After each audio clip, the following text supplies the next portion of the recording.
10 ఏళ్లు బంగారు తెలంగాణ పేరుతో బీఆర్ఎస్ రాష్ట్రాన్ని ఆగం చేసిందని విమర్శించారు రాష్ట్ర మంత్రి కోమటిరెడ్డి వెంకటరెడ్డి. రోడ్ల నిర్మాణంపై అసెంబ్లీలో బీఆర్ఎస్ సభ్యులు అడిగిన ప్రశ్నకు మంత్రి సమాధానం ఇచ్చారు. ఈ టైంలో గత సర్కార్ పాలనపై మండిపడ్డారు కోమటిరెడ్డి. 10 ఏళ్లలో బీఆర్ఎస్ చేయని పనులను తాము 14 నెలల్లో పూర్తి చేశామన్నారు. 18 నెలల్లో ఉప్పల్ ఎలివేటర్ కారిడార్ పూర్తి చేస్తామని చెప్పారు మంత్రి. RRR కోసం 1700 కోట్ల నిధులు ఇచ్చామన్నారు. ఇక నల్గొండలో 200 కోట్ల రూపాయలు రోడ్లు వేశామన్న మాజీ మంత్రి ప్రశాంత్ రెడ్డి కామెంట్స్ పై మండిపడ్డారు కోమటిరెడ్డి. అదే నిరూపిస్తే ప్రశాంత్ రెడ్డికి సన్మానం చేసి కొబ్బరికాయ కొడతారని చెప్పారు.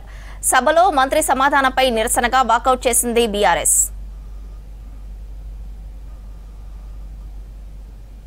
2008లో రాజీవ్ రహదారి షామీర్పేట రామగుండం మరియు నార్కట్పల్లి అద్దంకి మెదనపట్ల రోడ్డును పీపీపీ మోడల్లో నిర్మించడం జరిగింది. ప్రస్తుతం హ్యామ్ రోడ్ల నిర్మాణంలో ఈ విధానంపై ఆలోచన చేస్తున్నాం. హ్యామ్ మోడల్ను 2016లో నేషనల్ హైవే వాళ్ళు ప్రారంభించడం జరిగింది. దీన్ని ఇప్పటికీ 8 రాష్ట్రాలు అమలు చేస్తున్నాయి. మహారాష్ట్ర ప్రభుత్వం ఇప్పటికే 2 ఫేజులు పూర్తయి 3వ ఫేజు నడుస్తున్నది. కర్ణాటక, రాజస్థాన్, మధ్యప్రదేశ్, తమిళనాడు, ఒరిస్సా, ఉత్తరప్రదేశ్, కేరళ కూడా హ్యామ్ను అమలు చేస్తున్నది.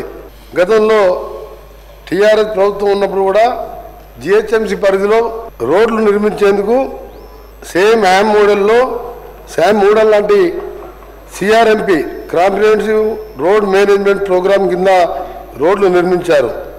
సి ప్రశ్నకు ఈ ప్రశ్న ఉత్పన్నం కాదు, డి ప్రశ్నకు ఈ ప్రశ్న ఉత్పన్నం కాదు. అంటే వాళ్ళు బడ్జెట్ మొన్న ప్రసంగంలో ఈ హ్యామ్ మోడల్ అని చెప్పి ప్రస్తావన చేసినారు సార్. అయితే సార్ ఇప్పుడు యాక్చువల్గా ఇప్పుడు స్టేట్లో సార్ మొత్తం ఈ R&B రోడ్ల యొక్క పురోగతి పూర్తిగా మందగించిపోయింది సార్. మేము అప్పుడు ప్రభుత్వంలో ఉన్నప్పుడు స్టార్ట్ అయినటువంటి జరుగుతున్నటువంటి వర్క్స్ కూడా ఎక్కడికక్కడ ఆగిపోయిన విషయం కనిపిస్తూ ఉన్నది సార్. కాంట్రాక్టర్స్ని అడుగుతూనేమో బిల్స్ రావట్లేదు, పేమెంట్ రావట్లేదు, కొద్దిగా ఇబ్బందిగా ఉంది అని కాంట్రాక్టర్స్ చెప్తా ఉన్నారు. డబ్బులు లేకపోతే ఎట్లా చేయాలన్నమాట వాళ్ళు మాట్లాడుతూ ఉన్నారు. సరే కొత్తగా ఇంకేమైనా శాంక్షన్ చేసినారా అని అంటే అది కూడా పెద్ద కనిపించట్లేదు. సరే ఇవన్నిటి ధర్మిలా వీళ్ళు హామ్ మోడల్లో చేస్తామని చెప్తా ఉన్నారు. అది కూడా బడ్జెట్ ప్రసంగంలో 17,000 కిలోమీటర్లు 28,000 కోట్లతోటి అని టార్గెట్ పెట్టినారు.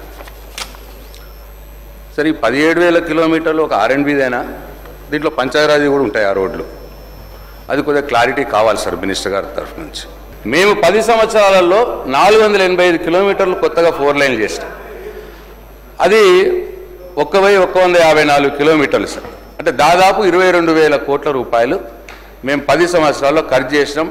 ఈ 4 లైన్లు 669 ఉంటే 485 యాడ్ చేసి 1,154 చేసినాం. ఇది మీ లెక్కలనే ఉన్నాయి, మీ అధికారులను అడిగితే చెప్తారు. ఇది బడ్జెట్ బుక్ గౌరవనీయులు బట్టి విక్రమార్క గారు మొన్న అసెంబ్లీలో పెట్టిన బడ్జెట్ బుక్. ఇందులో ఏం చెప్పారంటే అధ్యక్ష,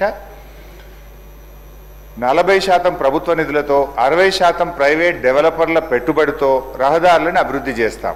బడ్జెట్లోనే మంత్రి గారు స్పష్టంగా చెప్పిండ్రు, ప్రైవేట్ డెవలపర్స్ యొక్క పెట్టుబడులతో మేము 60% ప్రైవేటులతో పెట్టుబడి పెట్టిస్తాం, రోడ్లు వేస్తామని బడ్జెట్లో ఆర్థిక మంత్రి గారు చెప్పారు.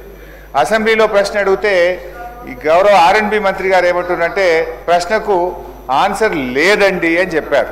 లెట్ మీ క్వశ్చన్, అన్ని క్వశ్చన్లు కలిపి ఆన్సర్ చేయమనండి అంటే సమాధానం కొంచెం బాధ్యతగా ఇవ్వాలి. లేదండి, ఉత్పన్నం కాదండి అనడం సరి అయింది కాదు. ప్రభుత్వం చాలా బాధ్యతగా సభ్యులు అడిగిన ప్రశ్నలకు సవివరమైన సమాధానం ఇచ్చే ప్రయత్నం చేయాలి తప్ప లేదండి అనడం బాధ్యతారహిత్యము.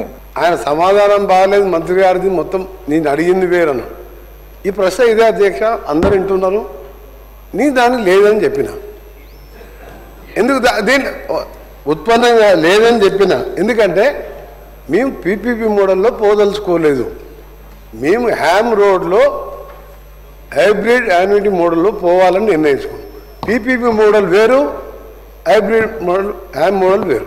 ప్రైవేట్ పబ్లిక్ పార్ట్నర్షిప్లో లేదని చెప్పిన అందరూ ఆలోచించుకొని, మీరు హరీష్ రావు గారు అంత సీనియర్ సభ్యులు ఆ విధంగా మంత్రి గారికి అవగాహనలే కూడా సమాధానం చెప్పాడని చెప్పి మాట్లాడి అదే బాధ్యత రహితమైన ఏదైనా ఒక పెద్ద సీనియర్ సభ్యులు ఆ విధంగా ఒక మంత్రి గారు మీ దానికి కరెక్ట్ చెప్పినా లేదా మీరు ఆలోచించుకొని వదిలిపెడుతున్నాం, మీకే వదిలిపెడుతున్నాం. 10 ఏళ్లలో నిర్మించిన రోడ్లని 1 సంవత్సరంలో మేము పూర్తి చేసినాం. ఇది ఎక్కువ మేము చేస్తాం కానీ పని ఎక్కువ చెప్పుకోం అధ్యక్ష. వాళ్ళేమో తక్కువ చేస్తారు, ఎక్కువ చెప్పుకుంటారు. వీళ్ళకి రోడ్లు, మనుషుల ప్రాణాలు అది ముఖ్యం కాదు.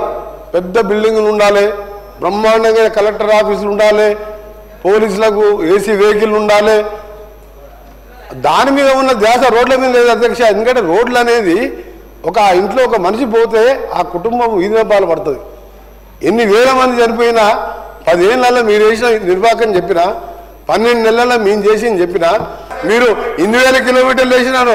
మేము చేసిన 12 నెలల్లో ఈరోజు అధ్యక్ష మీరు వాళ్ళని రమ్మంటే హరీష్ రావు గారు వస్తారా, ప్రశాంత్ రెడ్డి గారు వస్తారా? ఇక్కడి నుంచి మనం